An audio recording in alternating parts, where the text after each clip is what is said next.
नमस्कार। BBS second इयरको chapter 6 अन्तर्गत financial म्यानेजमेन्टको chapter 6 अन्तर्गत कस्ट अफ क्यापिटलको बारेमा आज हामी चर्चा गर्न गइरहेका छौँ। कस्ट अफ क्यापिटल च्याप्टर 6 है।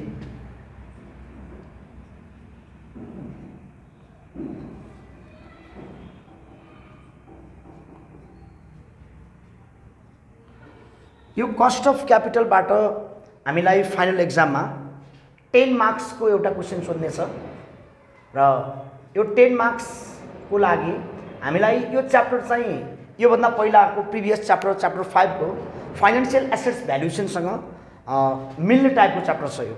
त्यसकारणले गर्दा त्यता हामीले फाइनेन्शियल एसेट्स भ्यालुएसनमा जस्तो हामीले मेनली दुईटा कुराहरू पढ्छौँ, बोन्ड भ्यालुएसन र स्टक भ्यालुएसनको पार्टहरू पढेका छौँ भने हामीले यहाँ पनि कस्ट अफ क्यापिटलमा पनि हामीले नर्मल्ली पढ्ने भनेको त्यो बोन्ड भ्यालुएसन र स्टक भ्यालुएसनसँगै सम्बन्धित कुराहरू हामी यहाँ पढ्छौँ।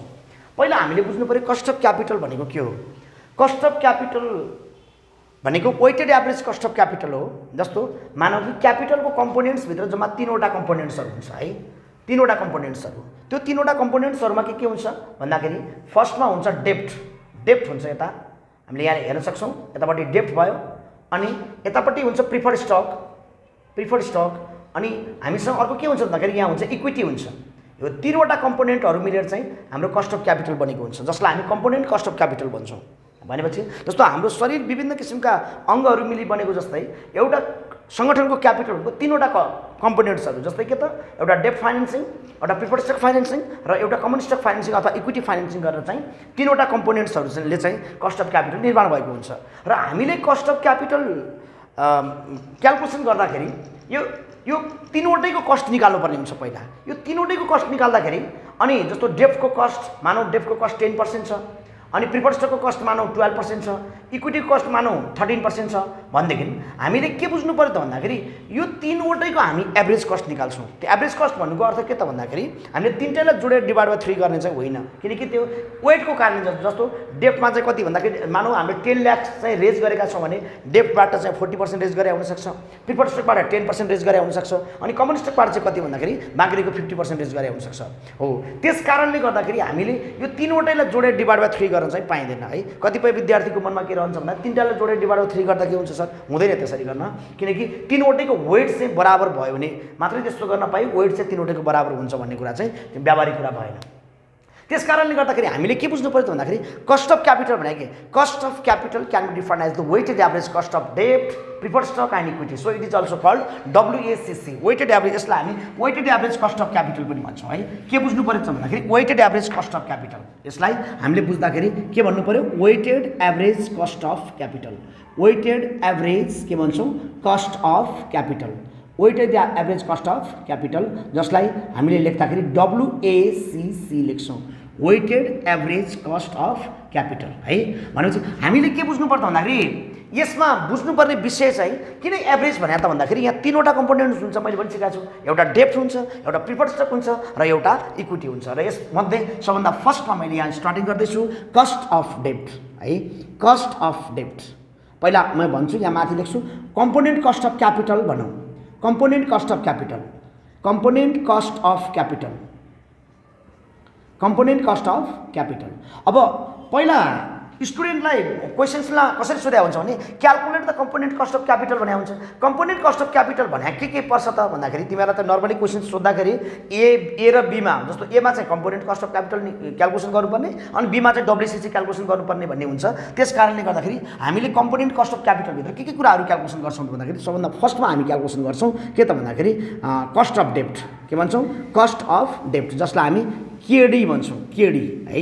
अब हामीले कहिल्यै पनि कस्ट अफ डेप्ट निकाल्दाखेरि जहिले पनि कस्ट अफ डेप्ट आफ्टर ट्याक्स गर्नुपर्छ, केडी मात्रै होइन। यो केडी भनेको चाहिँ बिफोर ट्याक्स कस्ट अफ डेप्ट भयो र हामीले जहिले पनि कस्ट अफ डेप्ट आफ्टर ट्याक्स गर्नुपर्छ। यसको अर्थ के त भन्दाखेरि कस्ट अफ डेप्ट आफ्टर ट्याक्स किन गरियो त भन्दाखेरि मानव उदाहरणको लागि हामीले यहाँ यस्तो दिएको छ, पहिला हामीले इन्कम स्टेटमेन्ट बुझ्नुपर्छ, कस्ट अफ डेप्ट आफ्टर ट्याक्स किन हुन्छ भन्ने कुरा चाहिँ हामीले सबभन्दा फर्स्टमा इन्कम स्टेटमेन्ट बुझ्नुपर्छ है त। इन्कम स्टेटमेन्टबाट हामीले यहाँ बुझ्छौँ, जस्तो मानौँ कि हामीलाई थाहा छ इन्कम स्टेटमेन्टको स्टार्टिङ कहाँबाट हुन्छ, सेल्स गर्छौँ अनि लेस गर्छौँ के त भन्दाखेरि भेरिएबल कस्ट। यसलाई अलिकति ध्यान दिनु होला है।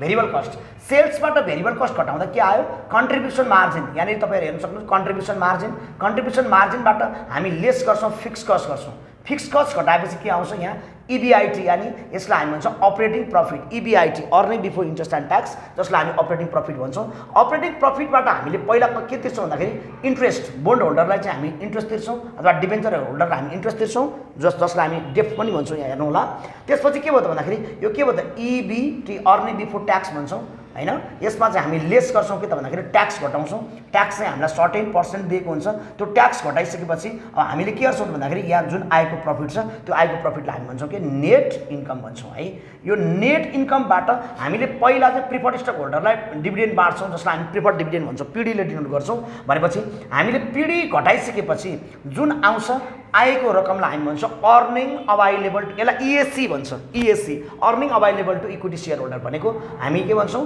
अर्निङ अभाइलेबल टु के भन्छौँ equity share holder earning available to equity share holder भनेर हामी यहाँ लेख्छौँ है अब यहाँनिर हामीले के बुझ्नु पर्यो त भन्दाखेरि हामीले अब कमन स्टकले डिभिडेन्ड पाउँदा यहाँबाट हो किन यहाँबाट डिभिडेन्ड बाँडेपछि अनि बाँकी रहेको पैसालाई हामी रिटर्न अर्निङ भन्छौँ भनेपछि हामीले के बुझ्नु पर्यो त भन्दा तपाईँले यहाँ हेर्नुहोस् त इन्ट्रेस्ट कहाँ छ यो इन्ट्रेस्ट भनेको डेप्टलाई तिर्ने हो नि यो कसलाई तिर्ने त भन्दा एउटा डिबेन्चर होल्डर भन्छ हैन एउटा डिबेन्चर होल्डर अथवा बोन्ड होल्डर भन्छ है यसलाई के पनि भन्छ बोन्ड होल्डरलाई डिबेन्चर होल्डरलाई अथवा बोन्ड होल्डरलाई हामी इन्ट्रेस्ट तिर्छौँ अनि प्रिफर्ड स्टक होल्डरलाई कहाँ तिर्छौँ के तिर्छौँ प्रिफर्ड डिभिडेन्ड तिर्छौँ यो भनेको प्रिफर्ड स्टक होल्डर भन्छौँ प्रिफर्ड स्टक होल्डरलाई तिर्नेलाई चाहिँ हामी प्रिफर्ड डिभिडेन्ड भन्छौँ अनि यहाँ यो इक्विटी त यहाँ छ भनेपछि हामीले हेर्नुहोस् त अघि मैले तीनवटा कम्पोनेन्ट भनेको थियो त्यो तीनवटा कम्पोनेन्ट मध्ये बोन्ड होल्डर यहाँ छ है अनि यो भनेको डेप्ट हो त्यसपछि अनि प्रिफर्ड स्टक होल्डर यहाँ छ भनेपछि हेर्नुहोस् त ट्याक्स चाहिँ कहाँ छ त भन्दाखेरि ठ्याक्कै इन्ट्रेस्टभन्दा तल छ यसको अर्थ इन्ट्रेस्ट चाहिँ बिफोर ट्याक्स हुँदो रहेछ होइन अनि प्रिफर्ड डिभिडेन्ड पनि सधैँभरि आफ्टर ट्याक्स हुँदो रहेछ अनि इक्विटीलाई दिने डिभिडेन्ड पनि सधैँभरि आफ्टर ट्याक्स हुँदो रहेछ भने ट्याक्स तिरिसकेको हुँदो रहेछ भनेपछि हामीले के बुझ्नुपर्छ भन्दाखेरि प्रिफर्ड स्टक होल्डरलाई पनि आफ्टर ट्याक्स गर्न पाइँदैन किनकि पहिल्यै गरिसकेका छ हामीलाई जस्तो क्वेसन चाहिँ कहिले कहिले के भन्छ तपाईँहरूले बुकको चाहिँ अस्मिता पब्लिकेसनको बुकको चाहिँ यदि तपाईँहरूले क्वेसन नम्बर 6.2 मा गएर यदि हेर्नुभयो भने त्यहाँ चाहिँ प्रिफर्ड स्टकको चाहिँ after tax cost of capital calculation गर भनेर भनेको छ है त्यो एउटा जस्ट मैले एउटा एक्जाम्पल दिएको त्यो after tax cost of capital calculation गर भनेर भन्दाखेरि हामीले आफ्टर ट्याक्स त्यसलाई केपिटी गर्न पाइँदैन किनकि अलरेडी त्यो के हुन्छ आफ्टर ट्याक्स हुन्छ है त्यो कुरा चाहिँ तपाईँले याद गर्नु होला अनि earning available to equity share holder भनेको इक्विटी सेयर होल्डरलाई हामीले तिर्नेमा पनि के अरे हुँदैछ अलरेडी नै के अरे हुँदैछ आफ्टर ट्याक्स गरे हुँदैछ भन्नुको अर्थ हामीले के बुझ्नु पर्छ भन्दाखेरि डिबेन्चर होल्डर र बोन्ड होल्डरलाई तिर्ने जुन इन्ट्रेस्ट चाहिँ बिफोर ट्याक्स हुन्छ अब त्यसलाई आफ्टर ट्याक्समा लैजानु पर्यो त्यही भएर अब हामीले भाइ बहिनीहरू कस्ट अफ डेप्ट मात्रै होइन कस्ट अफ डेप्ट आफ्टर ट्याक्स गर्नुपर्छ तर प्रिफर्ड स्टक र इक्विटीमा चाहिँ आफ्टर ट्याक्स भने पनि हामीले त्यहाँ आफ्टर ट्याक्स पहिल्यै भइसकेको भन्ने बुझ्नुपर्छ त्यसलाई फेरि आफ्टर ट्याक्स गर्न आवश्यक छैन अथवा गर्न पाइँदैन है त्यो कुरा चाहिँ हामीले बुझ्नु पर्यो यसको लागि अब हामीले के गर्छौँ त भन्दाखेरि याद गर्नु होला मैले यहाँ देखाइसकेको छु यसकै आधारमा बुझ्नु पर्यो इन्ट्रेस्ट चाहिँ बिफोर ट्याक्स छ जुन डिबेन्चर होल्डर बोन्ड होल्डरलाई तिर्ने हो अनि प्रिफर्ड स्टक होल्डरलाई तिर्ने र इक्विटी सेयर होल्डरलाई तिर्ने चाहिँ अलरेडी के छ आफ्टर ट्याक्स छ यसलाई चाहिँ फेरि आफ्टर ट्याक्स गर्न पाइँदैन भनेपछि तपाईँले के गर्नुपर्छ भन्दाखेरि फर्स्टमा यहाँ लेख्नु होला बोन्डको चाहिँ के गर्छौँ आफ्टर ट्याक्स कस्ट अफ डेप्ट गर्छौँ है यहाँनिर हेर्नुहोस् आफ्टर ट्याक्स कस्ट अफ डेप्ट आफ्टर ट्याक्स कस्ट अफ डेप्ट आफ्टर ट्याक्स कस्ट अफ के भन्छौँ हामी डेप्ट लेख्छौँ यहाँ लेख्नु होला यसलाई के भन्छ केडिटी अथवा कस्ट अफ डेप्ट आफ्टर ट्याक्स पनि लेख्न पाइयो है के गर्नु भन्दाखेरि यो भनेको K D into 1 minus tax K D into 1 minus tax where तपाईँ यहाँ लेख्न सक्नुहुन्छ वेयर हामी के गर्छौँ केडीको अर्थ के हो बिफोर ट्याक्स कस्ट अफ डेप्ट केडीको अर्थ के हो अरे before tax cost of dept before tax cost of डेप्ट अनि हामीलाई टी भने के त भन्दाखेरि टी भनेको ट्याक्स रेट जसलाई हामी मार्जिनल ट्याक्स रेट भन्छौँ टी फर ट्याक्स रेट हो हामी यसरी चाहिँ के गर्छौँ त बिफोर ट्याक्सलाई इन्टु 1 माइनस ट्याक्स गरेपछि आफ्टर ट्याक्स कस्ट अफ डेप्ट चाहिँ आउने भयो अब यति भइसकेपछि अब हामीले बिफोर ट्याक्स कस्ट अफ डेप्ट कसरी क्यालकुलेसन गर्ने त्यसमा जाऊँ है त भनेपछि हामीले यसको लागि मैले अघि नै भनेको छु 3वटा कम्पोनेन्ट भनेको छु त्यो 3वटा कम्पोनेन्ट मध्ये अब हामीले बिफोर ट्याक्सको चाहिँ कसरी चाहिँ क्यालकुलेसन गर्ने अब यसको लागि हामीले सबभन्दा फर्स्टमा बोन्डको हिसाब गर्दाखेरि सबभन्दा फर्स्टमा हामीले के गर्नुपर्छ यो त बोन्ड भ्यालुएसन एप्रोच हो तपाईँहरूले जुन अगाडिको च्याप्टरमा पढ्नु भएको छ बोन्ड र स्टक मैले अघि पनि भनेको छु भनेपछि यसको लागि चाहिँ अब हामीले के गर्छौँ भन्दा युजिङ अब हामीले के गर्छौँ फर बोन्ड भ्यालुएसन एप्रोच भन बोन्ड भ्यालुएसन एप्रोच भन्नुहोस् है बोन्ड भ्यालुएसन एप्रोच अब हामीले फर्स्टमा के बुझ्नु पर्यो भन्दा बोन्ड भ्यालुएसन एप्रोच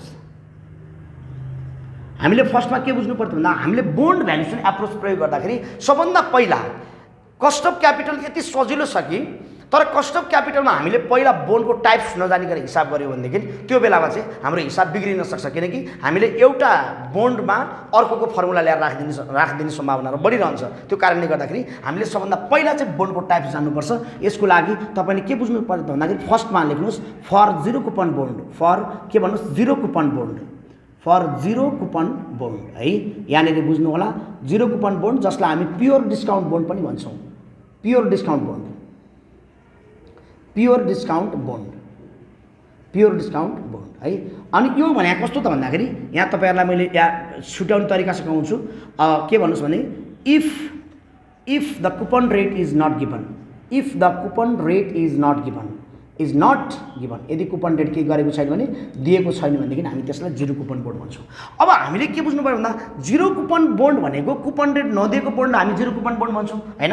अब 0 कुपन बोन्डमा चाहिँ हामीले कसरी क्याल्कुलेसन गर्ने त भन्दाखेरि, कस्ट अफ डेट क्याल्कुलेसन गर्ने त भन्दाखेरि हामीले के बुझ्नु पर्छ भन्दाखेरि त्यो 0 कुपन बोन्डको वाइटिएम जुन हामीले केडी भन्छौँ नि, त्यो केडी भनेर वाइटिएम जुन अगाडि हामीले बोन्ड भ्यालुसम्म पढाएको छ वाइटिएम इल टु म्याच्युरिटी एउटै हो, त्यसलाई हामी वाइटिएम र केडी एउटै हो। पहिला हामीले 0 कुपन बोन्डलाई किन प्योर डिस्काउन्ट बोन्ड भने त्यो बुझ्नुपर्छ है त। 0 कुपन बोन्डमा चाहिँ कुपन रेट दिएको हुँदैन भनेको यस्तो बोन्डमा हामीले लगानी गरेपछि हामीलाई ब्याज प्राप्त हुँदैन, तर हामीलाई के हुन्छ भन्दाखेरि यो बोन्ड चाहिँ सधैँभरि डिस्काउन्टमा इस्यु हुन्छ। जस्तो मानौ पार भ्यालु 1000 छ भनेदेखि त्यसको म्याच्युर पिरियड 5 इयर्स छ भने आज त्यो बोन्ड चाहिँ 1000 भन्दा कममा बिक्री भएको हुन्छ। ल मानौ फर एन एक्जाम्पल 650 मा बिक्री भएको छ भने तपाईँले आज 650 मा किन्नुहुन्छ त्यो बोन्डलाई, अनि 5 इयर्स चाहिँ होल्ड गर्नुहुन्छ, म्याच्युर पिरियड 5 इयर्स छ भने 5 इयर्स होल्ड गर्नुहुन्छ र लास्टमा तपाईँले 1000 रुपियाँ चाहिँ फिर्ता गर्नुहुन्छ।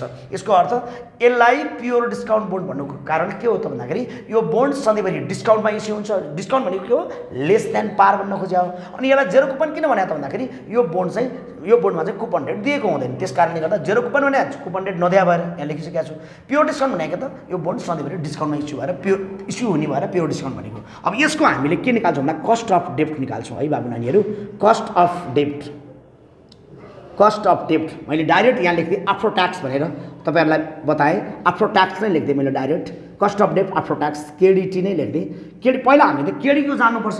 केडीको के हो त फर्मुला भन्दाखेरि m डिभाइड बाई v0 को पावर 1/n-1, यो चाहिँ केडी भयो।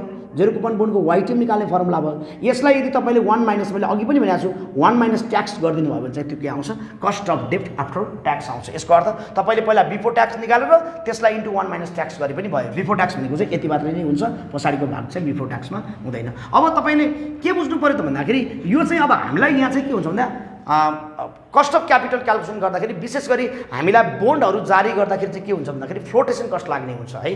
फ्लोटेसन कस्ट यदि दिएको छ भने हामीले यो फर्मुला लाउनु हुँदैन। फ्लोटेसन कस्टमा चाहिँ हामीलाई नेट प्रॉफिट भन्ने निकाल्नु पर्ने हुन्छ। नेट प्रॉफिट भनेको के त भन्दाखेरि आफ्टर हैन subtracting the flotation cost from the selling price. जस्तो भन्नुहोस् न, फ्लोटेसन कस्ट भनेको हामीले सेयर जारी गर्दाखेरि लागेको जस्तो अन्डरराइटिङ कमिसनहरू होला हैन, अथवा अन्डरराइटिङ कस्टहरू होला, यी सबै कस्टलाई हामी भन्छौँ के त भन्दा फ्लोटेसन कस्ट भन्छौँ। इस्युइङ कस्ट भन्नुहोस् न, सेयर जारी गर्दाखेरि अब बोन्ड जारी गर्दाखेरि लागेको खर्च हो त्यो चाहिँ। ल मानौ बोन्ड मानौ 1000 मा जारी भएको छ, 1000 मा इस्यु भएको छ, त्यो 1000 को लागि चाहिँ हामीलाई फ्लोटेसन कस्ट चाहिँ मानौ चाहिँ 20% अथवा 2% फ्लोटेसन कस्ट लागेको छ भनेदेखि हाम्रो 1000 को 2% भनेको 20 रुपियाँ बराबर चाहिँ हाम्रो एउटा बोन्ड जारी गर्दाखेरि खर्च भएको छ भनेपछि कम्पनीलाई नेट कति प्राप्त भयो त भन्दाखेरि कम्पनीलाई चाहिँ 1000 बाट 20 रुपियाँ डिडक्सन गरेपछि 900 कति 80 मात्रै प्राप्त भएको छ। यसको अर्थ त्यो प्राप्त भएको पैसालाई हामी भन्छौँ नेट प्रॉफिट है। यो कुरा बुझ्नु आवश्यक छ। जहिले पनि एउटा कुरा एकदम टु बी नोटेड है, एकदम बुझ्नुपर्ने कुरा के छ भने जहिले पनि फ्लोटेसन कस्ट तपाईँलाई पर्सेन्टेजमा दियोस् अथवा फ्लोटेसन कस्ट तपाईँलाई रुपिसमा दियोस्, जेसुकैमा दियोस्, फ्लोटेसन कस्ट भन्ने बित्तिकै तपाईँले त्यहाँ नेट प्रॉफिट निकाल्नुपर्छ। जस्तो मानौ उदाहरणको लागि मैले यहाँ तपाईँहरूलाई भने कस्ट, अब यो चाहिँ के त भन्दाखेरि यहाँ लेख्नुहोस् इफ द, यो चाहिँ मैले तपाईँहरूलाई के भने यहाँनिर यो कुन बेलामा if the flotation cost is not given, if the flotation cost is not given, cost is not given, यदि फ्लोटेसन कस्ट के भएन भने दिएन भने हामी यस्तो लगाउँछौँ। तर यदि फ्लोटेसन कस्ट दिएको छ भने यहाँ फर्मुला चाहिँ अर्को हुन्छ। ल हेर्नुहोस् यहाँनिर लेख्नु होला कस्ट अफ डेप्ट, यो चाहिँ तपाईँले बुझ्नुपर्ने विषय है। कस्ट अफ डेप्ट के भन्ने आफ्टर ट्याक्स, कस्ट अफ डेप्ट आफ्टर ट्याक्स, जसलाई हामी के भन्छौँ केडिटी भन्छौँ। के भन्छौँ अरे केडिटी। ल हेर्नुहोस् न के गर्ने त भन्दाखेरि एम डिभाइडेड बाई हामी के गर्छौँ एनपी गर्छौँ है। एनपीको अर्थ के हो नेट प्रॉफिट को पावर 1/n-1, इन्टु 1 माइनस के गर्छौँ ट्याक्स गर्छौँ। अब यसको लागि तपाईँले यहाँ नेट प्रसिड भनेर चाहिँ यहाँ लेख्दै हुन्छ नेट PROCEEDS नेट प्रसिड्स भनेको के हुन्छ P0 माइनस फ्लोटेसन कस्ट। अघिको मेरो एक्जाम्पलमा के थियो P0 चाहिँ सेलिङ प्राइस 1000 थियो, त्यसमा चाहिँ FC को अर्थ फिक्स कस्ट होइन है, फेरि फिक्स कस्ट भन्नु होला फेरि यसको अर्थ मैले यहाँ फुल फर्म लेखिदिन्छु फ्लोटेसन कस्ट है, P0 माइनस फ्लोटेसन कस्ट यहाँनिर याद गर्नु होला। अब यहाँ लेख्नुहोस् के त भन्दा के दिँदाखेरि if the flotation cost is given, if the flotation cost is given, flotation cost is given है, कस्ट इज गिभन। अब तपाईँहरूले सधैँभरि के बुझ्नु पऱ्यो त भन्दाखेरि यदि क्वेसन्समा तपाईँहरूलाई फ्लोटेसन कस्ट दिएको छैन भने P0 अथवा V0 राख्नुहोस्, सेलिङ प्राइस राख्नुहोस्। यदि फ्लोटेसन कस्ट दिएको छ भनेदेखि कम्पनीलाई त त्यो फ्लोटेसन कस्ट डिडक्ट गरेर आउने हो भ्यालु, त्यस कारणले गर्दा त्यो ठाउँमा चाहिँ तपाईँले जहिले पनि के राख्नुहोस् नेट प्रसिड राख्नुहोस्, जसलाई हामी ENP ले दिने गर्छौँ। ENP कसरी निकाल्छौँ त भन्दाखेरि यो भनेको P0 माइनस फ्लोटेसन कस्ट चाहिँ कम्पनीलाई नेट आउने पैसा घट्ने भएको कारणले गर्दा हामी P0 बाट फ्लोटेसन कस्ट के गर्छौँ घटाउँछौँ हो। यसरी हामीलाई यदि कुपन रेट दिएको छैन भनेदेखि हामीले पहिला कस्ट अफ क्यापिटलको पहिलो कम्पोनेन्टको रूपमा हामीले चाहिँ कस्ट अफ डेप्ट निकाल्दाखेरि जहिले पनि यो फर्मुला लगाउने। कुन केसमा भन्दाखेरि यो चाहिँ 0 कुपन बोन्ड अथवा कुपन रेट नदिएको बेलामा चाहिँ हामीले यो फर्मुला लगाउनुपर्छ है।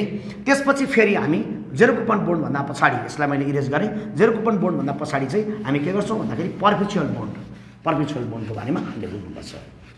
ओके, यसलाई अलिकति ध्यान दिएर हेर्नुभयो भने निकै सजिलो, यति सजिलो छ कि यो बोन्ड भ्यालुएसन र स्टक भ्यालुएसन बुझेपछि यो एकदम सजिलो छ। अब हामी 2 मा जान्छौँ के त भन्दाखेरि फर पर्पेचुअल बोन्ड, फर के त भन्दा पर्पेचुअल बोन्ड, फर पर्पेचुअल बोन्डको अर्थ के त भन्दा if the time period is not given है, if the time period is not अथवा maturity period is not given भन्नुहोस्, म्याचुरिटी पिरियड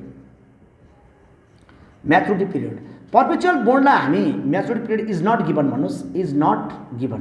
अब हामीले के बुझ्नु पऱ्यो त भन्दाखेरि यदि म्याचुरिटी पिरियड दिएन भनेदेखि हामीले सधैँभरि के बुझ्नु पऱ्यो त भन्दाखेरि म्याचुरिटी पिरियड नदिएको बोन्डलाई हामी पर्पेचुअल बोन्ड भन्छौँ है। पर्पेचुअलको अर्थ म्याचुरिटी पिरियड नदिएको, जसलाई हामी CONSOL कन्सोल बोन्ड पनि भन्छौँ पर्पेचुअल बोन्डलाई है। के भन्छ अरे console bond, CONSOL console bond पनि भन्छौँ। अब कन्सोल बोन्ड हुँदाखेरि हामीले कसरी केडी निकाल्ने अथवा वाइटिएम कसरी क्यालकुलेसन गर्ने भन्दाखेरि हामीले यसको लागि के बुझ्नु पर्छ। अब पहिला पर्पेचुअल बोन्डको बारेमा अलिकति बुझौँ। यसमा म्याचुरिटी पिरियड दिँदैन, मैले भनिहालेँ। Perpetual bond is that bond which pay interest for ever and never return the principal amount भन्छ के। हामीले लगानी गरेको सामा चाहिँ फिर्ता आउँदैन हामीलाई भने इच एन्ड एभ्री इयर अथवा इयरै हुन्छ भन्न सकिँदैन, सेमी एनुअली क्वार्टरली हुनसक्छ होइन।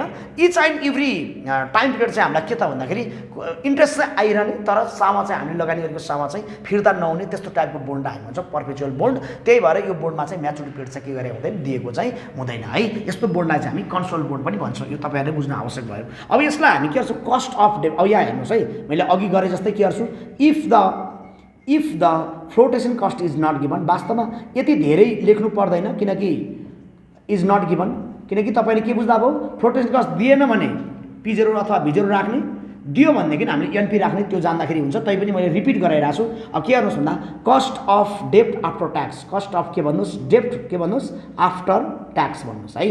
कस्ट अफ डेप्ट आफ्टर ट्याक्स गर्नुहोस्, KDT डाइरेक्ट गर्नुहोस्।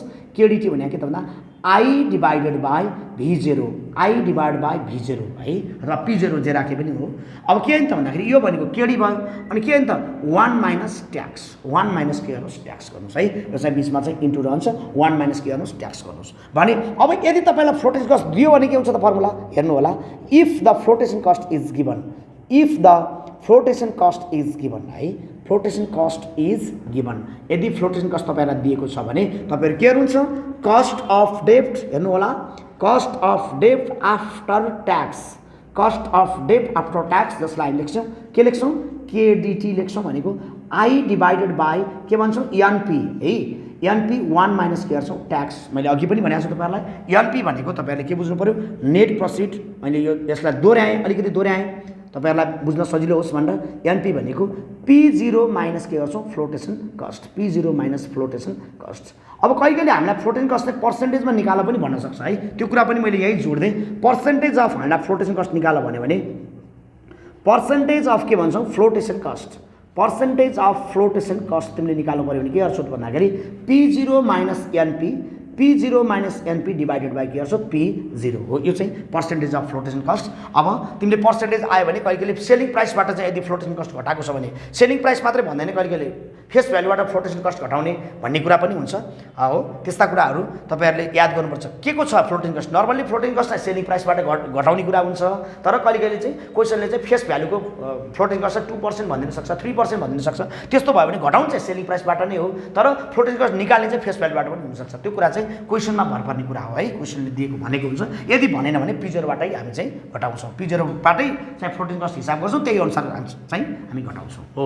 यस्तो तिमीले के बुझ्नु पऱ्यो, पर्पेचुअल बोन्ड भनेको के रहेछ भन्दाखेरि टाइम पिरियड नदिएको बेलामा हामीले यो फर्मुला लगाउँछौँ है। अब जस्तो अघिको जेरो कुपन बोन्डको फर्मुला चाहिँ यदि चाहिँ जेरो कुपन बोन्डमा लगाउनु पर्ने फर्मुला चाहिँ यहाँ ल्याएर लगाइयो भने के हुन्छ भन्दाखेरि त्यो चाहिँ गलत हुन्छ, किनकि एउटा बोन्डलाई अर्को फर्मुला लगाउँदाखेरि चाहिँ हिसाब के हुन्छ, गलत हुन्छ। एक त दोस्रो कुरा त जेरो कुपन बोन्डमा त इन्ट्रेस्ट रेटै हुँदैन है, त्यो कुरा चाहिँ हामीले बुझ्नु पऱ्यो। इरेज गर्ने यसलाई मैले फेरि। अब हामी जान्छौँ 3 को लागि।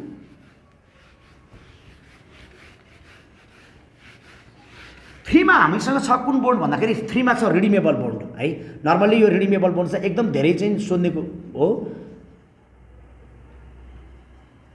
रिडिमेबल बोन्ड जसलाई जुन चाहिँ के त भन्दाखेरि के कुन बेलामा रिडिमेबल बोन्ड भएको मानिन्छ भन्दाखेरि that is if the maturity period is given अथवा if the maturity period is given. हामीले के बुझ्नु पर्यो भन्दा म्याचुरिटी पिरियड मात्रै हुँदैन, कहिले कहिले कुपन रेट र म्याचुरिटी पिरियड दुवै दिएको हुन्छ है। यहाँ के पनि दिएको हुन्छ नि, कुपन रेट पनि दिएको हुन्छ। कुपन रेट र म्याचुरिटी पिरियड चाहिँ यदि दिएको छ भनेदेखि हामी त्यो बोन्डलाई भन्छौँ कि त रिडिमेबल बोन्ड भन्छौँ। अब रिडिमेबल बोन्डको केसमा जेरो कुपन बोन्डमा कुपन रेट दिँदैन, म्याचुरिटी पिरियड दिन्छ। पर्पेचुअल बोन्डमा म्याचुरिटी पिरियड दिँदैन, कुपन रेट दिन्छ। तर रिडिमेबल बोन्डमा चाहिँ म्याचुरिटी पिरियड पनि दिएको हुन्छ अनि कुपन रेट पनि दिएको हुन्छ। त्यस्तो बोन्डलाई चाहिँ हामी के भन्छौँ, रिडिमेबल बोन्ड भन्छौँ है। पहिला चाहिँ यो चाहिँ सम्झिनु पऱ्यो हामीले। भनेपछि रिडिमेबल बोन्ड कस्तो बोन्ड हो? Redeemable bond is that bond which pay interest up to the maturity period and at the end of the maturity period which pay principal amount to the bond holder.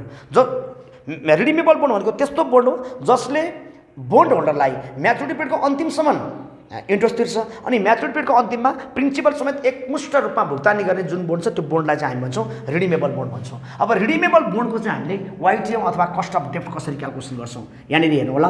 Cost of डेप्ट after tax, cost of के भन्छौँ, डेप्ट के भन्छौँ, after tax है।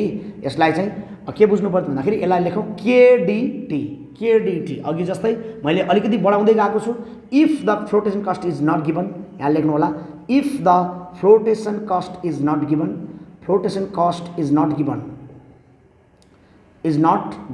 तपाईँहरूलाई just एउटा त्यहाँबाट मात्रै सिकाए पनि हुन्छ, तैपनि मैले दुईवटा फर्मुला लेख्दै गएको छु। केडिटी कसरी गर्ने भन्दाखेरि I plus M minus P0 divide by N हो whole upon M plus 2P0 divide by के हुन्छ 3। बाबु नानीहरू यो चाहिँ हाम्रो के त भन्दा केडी भयो है, यो चाहिँ केडी भयो। मैले त अगाडि आफ्टर ट्याक्स लेखेको छु, यहाँनिर हेर्न सक्नुहुन्छ। अब यसलाई के गर्छौँ भन्दाखेरि इन्टु 1 माइनस के गर्छौँ, ट्याक्स गर्छौँ। यो चाहिँ केडिटीको फर्ममा आयो, डाइरेक्ट केडिटीको फर्ममा आयो है।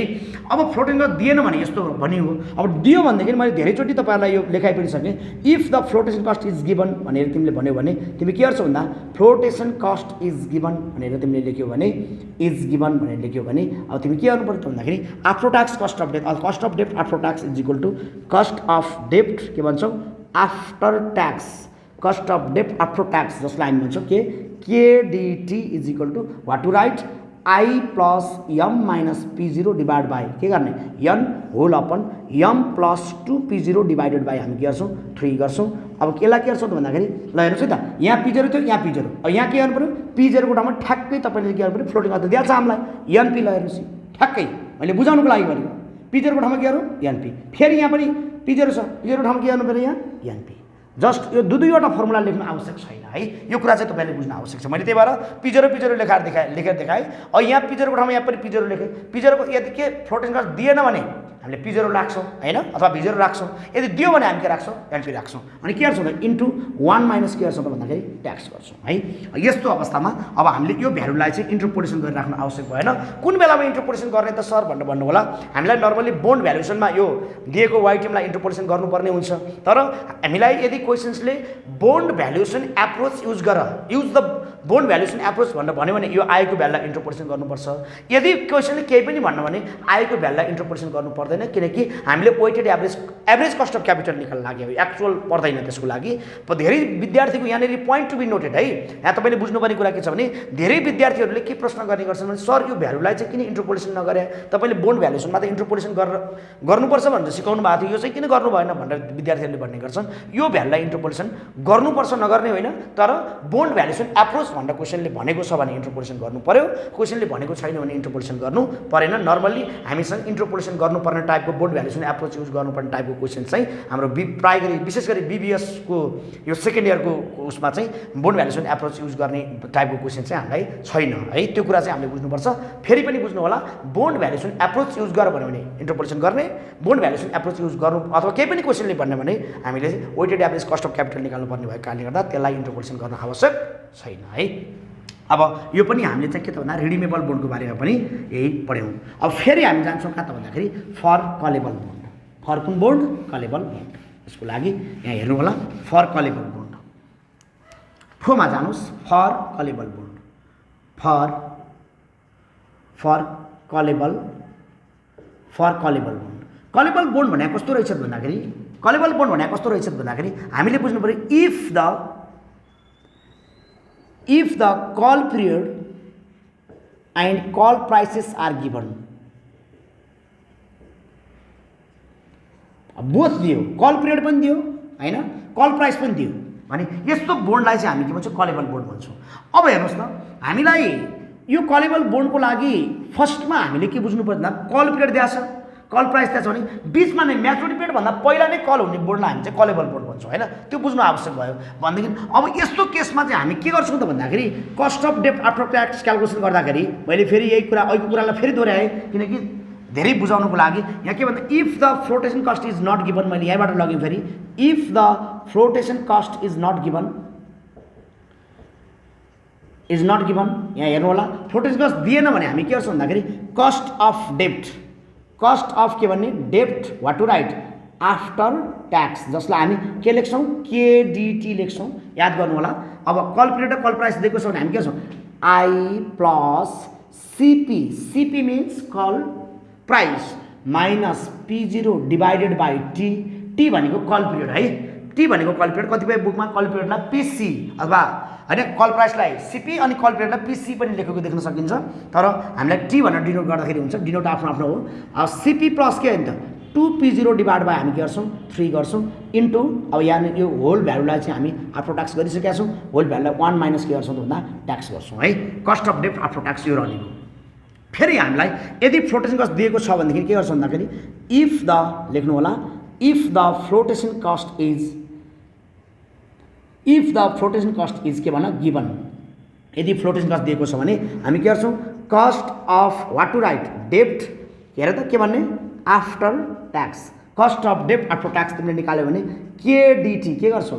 आई प्लस सिपी माइनस, अब पिजरको ठाउँमा अहिले मैले लेखेको छु N P divide by T whole upon के गर्ने? सिपी प्लस 2 डिभाइडेड बाई के गर्छौँ? 3, यो चाहिँ बिफोर ट्याक्स भयो। यसलाई के गर्छौँ? 1 माइनस ट्याक्स गर्छौँ है। यस्तो किसिमले चाहिँ यो खास दुईवटा फर्मुला लेखाउनु त्यो थिएन, मैले अलिकति बुझाउनुको लागि मैले दुई फ्लोटिङ कस्ट दिँदाखेरि र नदिँदाखेरि कसरी गरिन्छ भन्ने कुरा लेखेको छु। हामी कलेबल बोर्ड हुँदाखेरि हामी यस्तो गर्छौँ। अब यहाँ तपाईँहरूले वेयर लेख्नु होला, फेरि यहाँ अलिकति कन्फ्युजन होला। वेयर हामी के गर्छौँ? सिपी भनेको के रहेछ? कल के रहेछ? Price. C P means call price. अनि के छ त भन्दाखेरि अर्को के छ? टी, टी भनेको कल पिरियड, टी भनेको कल पिरियड। अरू कुरा तपाईँहरूले जानिसक्नु भएको छ P0 को बारेमा। P0 भनेको सेलिङ प्राइस थाहा छ नै छ। P0 भनेको selling price, current selling price भन्छ, सेलिङ प्राइस भन्छ, जसलाई हामी P0 ले डिनोट गर्छौँ है। यसरी चाहिँ हाम्रो कस्ट अफ डेप्ट भनेको तीनवटा कम्पोनेन्टहरूमध्ये कस्ट अफ डेप्टको बारेमा म तपाईँहरूलाई बढाएँ। अब म तपाईँहरूलाई पढाउँदैछु cost of preferred stock. Preferred stock, preferred stock भनेको के हो पहिला त्यो बुझ्नुपर्छ। हामीले प्रिफर्ड स्टकको बारेमा अध्ययन गरौँ, अलिकति थोरै अध्ययन गरौँ। प्रिफर्ड स्टक, प्रिफर्ड स्टक भन्ने भन्छौँ। यसलाई नेपालीमा लेख्दाखेरि पूर्वाधिकार सेयर भन्छ है।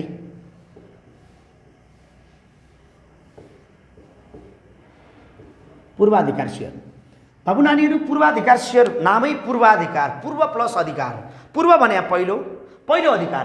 कम्युनिस्ट होल्डरले भन्दा पहिला अधिकार पाउने गरी इस्यु गरेको सेयरलाई हामी पूर्वाधिकार सेयर भन्छौँ। मैले भिडियोको सुरुवातमा तपाईँहरूलाई भनेको छु, त्यहाँ नेट इन्कमसम्म लेखेको थिएँ मैले अघि त्यहाँ, अनि नेट इन्कमबाट पहिला चाहिँ प्रिफर्ड स्टक होल्डरलाई डिभिडेन्ड बाँड्नुपर्छ भनेर भनेको थिएँ। हो, यसरी कम्युनिस्ट होल्डरले भन्दा अथवा इक्विटी सेयर होल्डरले भन्दा पहिला डिभिडेन्ड पाउने गरी इस्यु गरेको सेयर जसलाई हामी भन्छौँ प्रिफर्ड स्टक भन्छौँ। प्रिफर्ड स्टकको मिनिङ हो पहिलो अधिकार। पहिलो अधिकार कसले भन्दा पहिलो भन्दाखेरि कम्पनीको नेट इन्कमबाट डिभिडेन्ड पाउने पहिलो अधिकार। कसले भन्दा पहिलो? कम्युनिस्ट होल्डरले भन्दा पहिलो डिभिडेन्ड पाउने अधिकार हो। अब प्रिफर्ड स्टक पनि नर्मल्ली प्रिफर्ड स्टक 3 प्रकारको हुन्छ। त्यो प्रिफर्ड स्टक के त भन्दाखेरि हुन त यसलाई इक्विटीमै राख्न सकिन्छ। 3 प्रकारको प्रिफर्ड स्टकमा के रहन्छ भन्दाखेरि सबभन्दा पहिलो भनेको रिडिमेबल प्रिफर्ड स्टक हुन्छ, त्यसपछि गएर चाहिँ पर्पेचुअल प्रिफर्ड स्टक हुन्छ, त्यसपछि कलेबल प्रिफर्ड स्टक हुन्छ, जुन डेप जस्तै। यसलाई हामी हाइब्रिड सेक्युरिटिज पनि भन्छौँ। Why preferred stock is also called hybrid securities भनेर एकचोटि बीबीएस 4th इयरमा तपाईँहरूलाई सोधेको छ, सम्भवतः लास्ट इयर 2077 अथवा 78 दुईटा मध्ये एउटामा चाहिँ तिमीहरूलाई चाहिँ सोधेको छ। त्यहाँ चाहिँ 2078 मा सोधेको छ प्रिफर्ड स्टकलाई किन हाइब्रिड सेक्युरिटिज भनिन्छ भनेर सोद्धाखेरि त्यहाँ किन त भन्दाखेरि preferred stock has the combined features of डेप्थ एन्ड इक्विटी। डेप्थ र इक्विटीको कम्बाइन्ड फिचर्स हुने भएको कारणले गर्दाखेरि प्रिफर्ड स्टकलाई हामी हाइब्रिड सेक्युरिटिज भन्छौँ। त्यसको बारेमा हामी बीबीएस 4th इयरको कर्पोरेट फाइनेन्समा पनि गएर चाहिँ अध्ययन गर्छौँ है। भने प्रिफर्ड स्टक लाई हाइब्रिड सेक्युरिटिज भन्नुको कारण यो चाहिँ डेप्थसँग नि मिल्दो रहेछ, यसको फिचर्स इक्विटीसँग पनि मिल्दो रहेछ, त्यही भएर यसलाई हामी हाइब्रिड भन्छौँ। अब यहाँ चाहिँ 3वटा कस्टहरू हेर्न सक्नुहुन्छ तपाईँले प्रिफर्ड स्टकको बारेमा। सबभन्दा पहिलो भनेको के त भन्दाखेरि फर के त भन्दाखेरि perpetual preferred stock. Perpetual preferred stock है बाबु नानीहरू, perpetual preferred stock. Perpetual preferred stock भनेको कस्तो भन्दाखेरि that is what to write, that is if the time period is not given. If the time period is not given, time period is not given. अघि पनि तपाईँहरूले जानिसक्नु भएको छ, time period नदिएकोलाई हामी perpetual bond भन्थ्यौँ, यहाँ चाहिँ अहिले पर्पेचुअल प्रिफर्ड स्टक भयो। अब यसको लागि हामीले के गर्छौँ? Cost of preferred stock. Cost of preferred stock जसलाई हामी के लेख्छौँ? केपी लेख्छौँ। के लेख्छौँ अरे? केपी। केपी केपी है। के भन्दा पिडी बाई P0। पिडी बाई P0 वेयर तपाईँहरूले लेख्न सक्नुहुन्छ वेयर पिडी मिन्स प्रिफर्ड डिभिडेन्ड। पिडीको अर्थ के रहेछ? प्रिफर्ड डिभिडेन्ड है। यसलाई याद गर्नु होला, प्रिफर्ड स्टक होल्डरलाई दिने डिभिडेन्ड भनेको प्रिफर्ड डिभिडेन्ड, जुन चाहिँ अलवेज के हुन्छ? कन्स्टेन्ट हुन्छ। P0 भनेको के रहेछ? Current selling price. P0 भनेको के रहेछ? Current selling price. त्यस्तै गरी तपाईँलाई भोलि फ्लोटेसन कस्ट दियो भने के हुन्छ त? ल हेर्नुहोस् है त, यो त के मैले अघि पनि यो कुरा बढाइरहेको छु। यहाँ के त? If the flotation cost is not given भयो, यो दिएन भने यस्तो रहने हो। अब दियो भने के हुन्छ बाबु नानीहरू भन्दा cost of preferred stock. Cost of preferred stock, cost of preferred stock जसलाई तपाईँले केपी लेख्न सक्नुहुन्छ। केपी के गर्छ त? ना पिडी बाई के गर्छौँ? ENP लेख्छौँ है। पिडी बाई ENP यो चाहिँ के त भन्दाखेरि if the flotation cost is given. If the flotation cost is given, cost is के भन्छौँ? गिभन लेख्छौँ है। अब तपाईँले के बुझ्नु पऱ्यो भन्दाखेरि यदि पर्पेचुअल प्रिफर्ड स्टक छ, टाइम पिरियड यदि दिएको छैन भनेदेखि त्यस्तो अवस्थामा चाहिँ हामी के गर्छौँ? यो फर्मुला चाहिँ लगाउँछौँ। अब तपाईँलाई टाइम पिरियड दिएको छ भने के हुन्छ? ल हेर्नुहोस्, यो चाहिँ स्टकको जस्तो यो फर्मुला चाहिँ तपाईँले हेर्नु होला, कम्युनिस्टको जस्तो फर्मुला। जस्तो कम्युनिस्टकमा पनि हामीलाई चाहिँ के हुन्थ्यो भन्दा डी डिभाइड बाई के जेरो ग्रोथ मोडलमा तपाईँले हेर्नुभयो भने जेरो ग्रोथ मोडल भनेको डिभिडेन्ड कन्स्टेन्ट भयो भने त्यसलाई जेरो ग्रोथ मोडल भन्छ। प्रिफर्ड स्टकमा पनि डिभिडेन्ड कन्स्टेन्ट हुन्छ, त्यो भएर जेरो ग्रोथ मोडलमा जस्तो फर्मुला छ यहाँ पनि त्यस्तै फर्मुला छ है। अब हामी यसलाई इरेज गर्छौँ। अर्को नेक्स्टमा 2 मा चाहिँ के छ भन्दाखेरि फर रिडिमेबल प्रिफर्ड स्टकमा जान्छौँ। रिडिमेबल भनेको तपाईँहरूलाई यदि टाइम पिरियड दिएको छ भने, क्वेसन्समा टाइम पिरियड दिएको छ भने त्यसलाई हामी भन्छौँ रिडिमेबल है। For redeemable preferred stock, for redeemable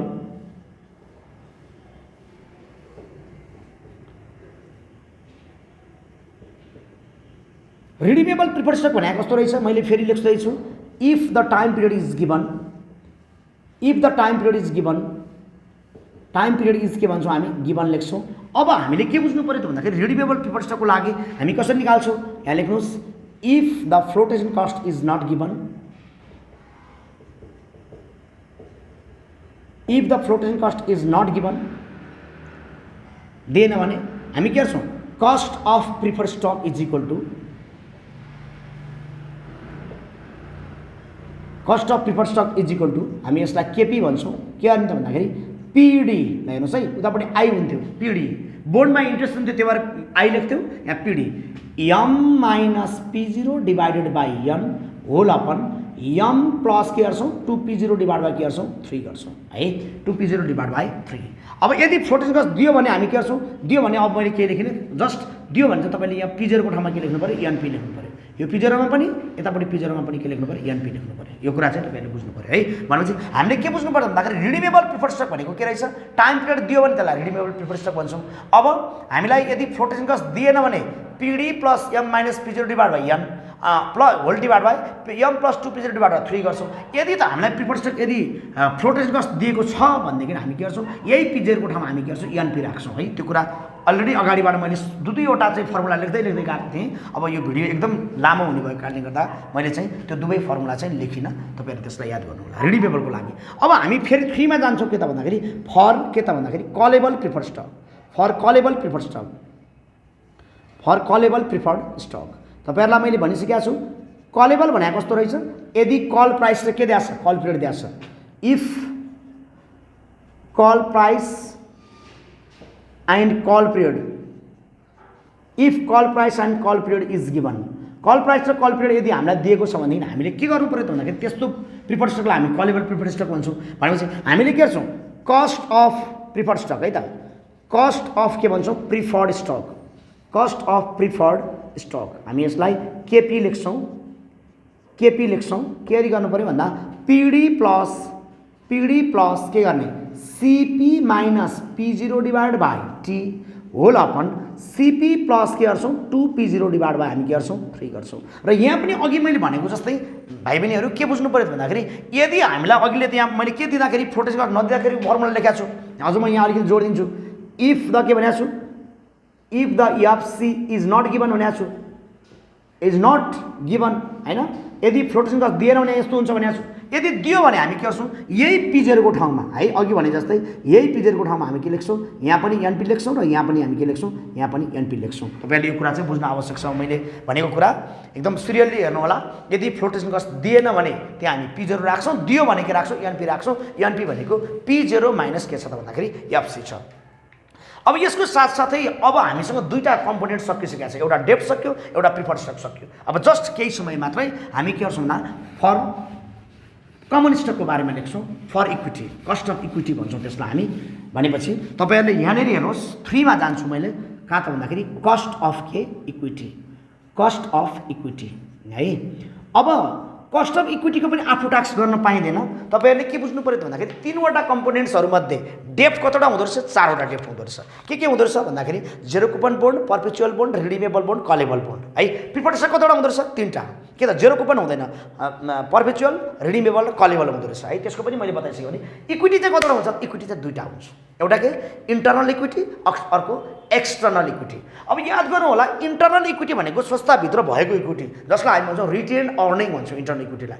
अनि एक्सटर्नल इक्विटीलाई के भन्छौँ न्यू कमन स्टक भन्छौँ है। त्यो कुरा बुझ्नु आवश्यक छ। अब किताबहरूमा विभिन्न किताबहरूमा राइटरहरूले के गरिदिनु भएको छ कस्ट अफ इक्विटीलाई चाहिँ केई लेख्या छ कतै चाहिँ अब चाहिँ होइन केआर लेख्या छ यस्तो लेख्या छ। तपाईँले जस्ट के बुझ्नु पर्यो भन्दाखेरि कस्ट अफ इन्टरनल इक्विटीलाई केआर लेखिदिनुहोस् कस्ट अफ एक्सटर्नल इक्विटीलाई केई लेखिदिनुहोस् है। नोटेसन आफ्नो नोटेसन गर्न पाइयो भनेपछि त्यो नोटेसन तपाईँले जे गरे पनि जस्ट मेरो भिडियो अनुसार चाहिँ तपाईँले अगाडि जानुभयो भनेदेखि तपाईँहरूले चाहिँ त्यो मतलब भुल्ने सम्भावना चाहिँ हुँदैन है। इक्विटी 2टा हुँदो रहेछ इक्विटी 2टामा के त भन्दाखेरि एउटा के रहेछ भन्दाखेरि तपाईँले यहाँ हेर्नु होला एउटा के इन्टरनल इक्विटी एउटा इक्विटीलाई हामी भन्छौँ इन्टरनल इक्विटी भन्छौँ। इन्टरनल इक्विटीको अर्को नाम के हो थाहा छ यसलाई भन्छौँ हामी रिटेन अर्निङ भन्छौँ है। इन्टरनल इक्विटी भनेको रिटेन अर्निङ जुन चाहिँ डिभिडेन्ड डिस्ट्रिब्युसन गरेर संस्थाभित्र रहेको पैसा जसलाई हामी रिटेन अर्निङ भन्छौँ। अनि अर्को चाहिँ के त भन्दाखेरि अर्को भनेको एक्सटर्नल इक्विटी भन्छ है एक्सटर्नल इक्विटी भन्छ। एक्सटर्नल इक्विटीलाई हामी के गर्छौँ भन्दाखेरि यसलाई हामी भन्छौँ न्यू कमन स्टक पनि भन्छौँ। यसको नाम के हो न्यू कमन स्टक है। तपाईँहरूले यहाँनिर चाहिँ बुझ्नुपर्छ। अब हामीले के गर्छौँ त भन्दाखेरि यो इन्टरनल इक्विटीमा चाहिँ अथवा रिटेन अर्निङमा चाहिँ के त भन्दाखेरि नो फ्लोटेसन कस्ट है। याद गर्नु होला नो फ्लोटेसन कस्ट या फ्लोटेसन कस्ट हुँदैन एकदम बुझ्नुपर्ने विषय यो बुझ्नु। अनि एक्सटर्नल किन फ्लोटिङ कस्ट लाग्दैन भन्दा संस्थाभित्रै भएकोलाई त अब रेज गर्दाखेरि कस्ट लाग्ने भएन नि त। रेज भन्दा एक्सटर्नल कम्युनिकेट इक्विटी हामीले सस्तामा रेज गर्नु पऱ्यो भने मात्रै हामीले चाहिँ के गर्नु पऱ्यो त भन्दाखेरि फ्लोटेसन कस्ट लाग्ने भयो। त्यो कारणले गर्दा एक्सटर्नल इक्विटीमा चाहिँ के छ भन्दाखेरि देयर इज फ्लोटेसन कस्ट, त्यहाँ चाहिँ हामीले के बुझ्नुपर्छ, फ्लोटेसन कस्ट लाग्ने हुन्छ है। त्यस कारणले गर्दाखेरि अब अघि जस्तो हामीलाई डेफ्टमा प्रिफर्ड स्टकमा पनि मैले फ्लोटेसन कस्ट दिँदा र नदिँदा तपाईँलाई फरक फरक फर्मुलाहरू लेखाउँदै पढाएँ। अब यहाँ चाहिँ हामी के गर्छौँ भन्दाखेरि के लेख्छौँ भन्दा कस्ट अफ इन्टरनल इक्विटी। हेर्नुहोस् है, अब सकियो लगभग कस्ट अफ इन्टरनल इक्विटी भनेर लेख्नुहोस्, जसलाई हामी लेख्छौँ के त भन्दाखेरि केआर लेख्छौँ। Cost of internal equity KR भनेको के रहन्छ, D1 डिभाइडेड बाई के गर्छौँ P0 प्लस जी। अब फ्लोटिङ कस्ट दिए पनि यही नदिए पनि यही, किनकि यहाँ फ्लोटिङ कस्ट लाग्दैन है, इन्टरनल इक्विटीमा लाग्दैन। यो भनेको कहिले कहिले D0 दिएको छ भने 1 प्लस जी गर्नुहुन्छ, डिभाइड बाई के गर्नुहुन्छ P0 गर्नुहुन्छ, प्लस के गर्नुहुन्छ जी। यो भयो कस्ट अफ इन्टरनल इक्विटी हो। यो 1 अथवा ए लेखेँ मैले। बी को लागि हामी गर्छौँ cost of external equity. Cost of के गर्छौँ, एक्सटर्नल के गर्छौँ equity, cost of external equity, जसलाई हामी के लेख्छौँ केई लेख्छौँ। यो भनेको D1 divide by NP plus हामी के गर्छौँ जी गर्छौँ है। D1 divide by NP plus हामी के गर्छौँ जी लेख्छौँ। तपाईँहरूले चाहिँ यो कुरा के बुझ्नु पऱ्यो, यहाँ त फ्लोटिङ कस्ट लाग्छ त्यही भएर एनपी लेख्नुभयो सरले, यहाँ त फ्लोटिङ कस्ट लाग्दैन त्यही भएर के लेख्नुभयो P0 लेख्नुभयो है। अब हामीले जब cost of capital component cost of capital calculation गरिसकेपछि हामीले लास्टमा निकाल्ने भनेको weighted average cost of capital है, क्यालकुलेसन अफ WCC भनेर भनेको छु मैले यहाँ। अब हामीले यहाँ सबभन्दा बढी बुझ्नुपर्ने विषय के हो भने हामीलाई रिटेन अर्निङ युज गरेछ कि अथवा एक्सटर्नल इक्विटी युज गरेछ भन्ने कुरा चाहिँ महत्त्वपूर्ण कुरा हो है। अब कहिले कहिले क्वेसनले के भन्छ, if only retain earning is use for equity financing भनेको क्वेसनले नर्मली तपाईँहरूलाई रिटेन अर्निङ युज गर्छ भनेर भने हुन्छ। त्यसको लागि हामीले के गर्छ, WCC भनेको WD इन्टु क्रेडिटी। WD भनेको वेट अफ डेप्ट, यहाँ हेर्नु होला। क्रेडिटी भनेको कस्ट अफ डेप्ट आफ्टर ट्याक्स, यो मैले पहिला भनेको छु। WP भनेको वेट अफ प्रिफर्ड स्टक भयो, अनि KP भनेको कस्ट अफ प्रिफर्ड स्टक, यो पनि हामीलाई थाहा भइसकेको छ। WE भनेको वेट अफ इक्विटी है, अनि KR भने हामीले के युज गरेका छौँ, रिटेन अर्निङ युज गरेका छौँ, त्यही भएर कस्ट पनि के को राख्यौँ, रिटेन अर्निङकै राख्यौँ है। यो कुरा बुझ्नुपर्छ। र हामी पहिलो प्रायोरिटी पनि हामी केलाई दिन्छौँ, रिटेन अर्निङलाई दिन्छौँ। We give first priority to the retain earning अथवा internal equity because in internal equity there is no flotation cost हैन। अनि if the internal equity is not sufficient then we raise the capital from external equity. यदि internal equity चाहिँ sufficient भएन भने हामी बल्ल कहाँबाट जान्छौँ, एक्सटर्नल इक्विटीबाट ल्याउँछौँ। पहिलो प्रायोरिटी चाहिँ हामी इन्टरनल इक्विटीलाई दिन्छौँ है। If only external equity is use for equity financing, external equity मात्रै युज गर्यो भनेर भन्यो भने WCC भनेको WD into KDT plus WP into KP plus WE into KE। KE किन लेखेको भन्दा कस्ट अफ एक्सटर्नल इक्विटी है, किनकि हामीले एक्सटर्नल इक्विटी युज गरेका छौँ भनेपछि इक्विटीको लागि हामीले एक्सटर्नल इक्विटी नै प्रयोग गऱ्यौँ भन्न खोजेको। अब यहाँ हामीले अर्को के बुझ्नुपर्छ भन्दाखेरि इफ बोथ भनेको के त भन्दाखेरि वेट अफ बोथ भनेको इन्टरनल र एक्सटर्नल इक्विटी जुन चाहिँ आर युज भने दुइटै इन्टरनल पनि युज भयो एक्सटर्नल पनि युज भयो भनेदेखि WD into KDT, WP into KP, WR यो भनेको इन्टरनल इक्विटी है into KR, WE into KE। मैले भनेको छु WR भनेको weight of retain earning, KR भनेको कस्ट अफ रिटेन अर्निङ। अब यहाँ के भयो त WE भनेको वेट अफ इक्विटी। अब यहाँनिर हेर्नु होला, अब वेट अफ इक्विटीमा पनि कुन चाहिँ अब यो अब KE भनेको के त भन्दाखेरि कस्ट अफ एक्सटर्नल इक्विटी। मैले माथि पनि लेखेको छु कस्ट अफ के भन्छौँ external equity, cost of external के भन्छौँ इक्विटी भन्छौँ। हामी यसरी चाहिँ हामी चाहिँ लेख्छौँ। यस्तो किसिमबाट चाहिँ हामीले कस्ट अफ क्यापिटल क्यालकुलेसन गर्ने गर्छौँ। यो कस्ट अफ क्यापिटल निकै सजिलो छ र म आउँदो भिडियोमा चाहिँ कस्ट अफ क्यापिटलका केही ट्युमा सोधिएका प्रश्नहरू, ओल्ड इज गोल्डका क्वेसन्सहरू पनि तपाईँहरूलाई गरेर एउटा अर्को नयाँ भिडियो ल्याउनेछु। कृपया त्यो भिडियोको प्रतीक्षा गर्नुहोला। र यो चाहिँ तपाईँहरूले कस्ट अफ क्यापिटलमा जुन कुराहरू मैले भनेको छु त्यो कुरामा चाहिँ तपाईँले के बुझ्नु पऱ्यो भन्दा यो नोटेसनहरू जुन गरेको छु मैले त्यो चाहिँ आफ्नो इच्छा अनुसार तपाईँलाई कसरी सजिलो लाग्छ त्यो अनुसार गर्न सक्नुहुन्छ। तर यो अनुसार गर्नुभयो, मैले बताए अनुसार गर्नुभयो भने चाहिँ तपाईँहरूलाई प्रब्लम आउँदैन है। यो कुरा चाहिँ तपाईँले याद गर्नुहोला। अब यस आज मैले जुन क्लासमा तपाईँलाई जुन कुराहरू पढाएँ त्योसँग सम्बन्धित कुनै प्रश्नहरू छ, कुनै जिज्ञासाहरू छ भने कृपया कमेन्ट बक्समा गएर आफ्नो जिज्ञासाहरू राख्नुहोला। म त्यो जिज्ञासाको समस्या अथवा त्यो समस्याको म तपाईँहरूलाई समाधान गरिदिन्छु। आजको क्लास यति नै गरी हस्, धन्यवाद।